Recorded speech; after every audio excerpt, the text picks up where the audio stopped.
عمر غصہ سے بے قابو ہو گئے، سیدھے بہن بہنوائی کے گھر پہنچے، وہاں دونوں حضرت خباب رضی اللہ عنہ قرآن پڑھ رہے تھے، آیت کریمہ ان کے کانوں میں پڑی، وہ حقیقت تک پہنچ گئے، اب پارا اور گرم ہو گیا کہ محمد اور ان کے کلام کے آقائی میرے گھر میں بھی آ گئی ہے، یہ بات بالکل ناقابل برداشت ہے۔ دروازہ کھولتے ہی بہنوائی پر چڑھ بیٹھے اور ان کو بری طرح کچل دیا۔ ان کے بہن نے لپک کر اپنے شوہر سے الگ کیا تو اپنے بہن کے چہرے پر ایسا چاٹا مارا کہ چہرہ خون سے آلود ہو گئی۔ ان کے بہن نے جلسوں میں غضب میں کہا،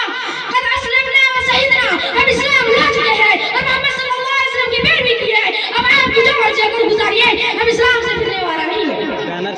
یہ سن کر عمر کے چہروں پر مایوسی کی مانند چھا گئی اور یہ دیکھ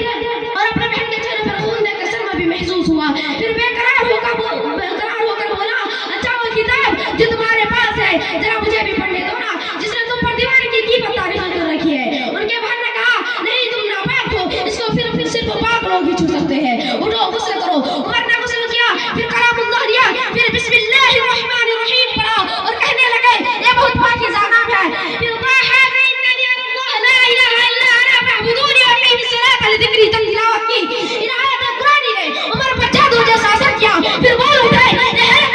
نصیحت آمیز کلام ہے جس کی تلاوت میں میری ذہن و دماغ میں ہلچل مچا رہا ہے، مجھے نبی کریم صلی اللہ علیہ وسلم کے مجلس میں لے چلو تاکہ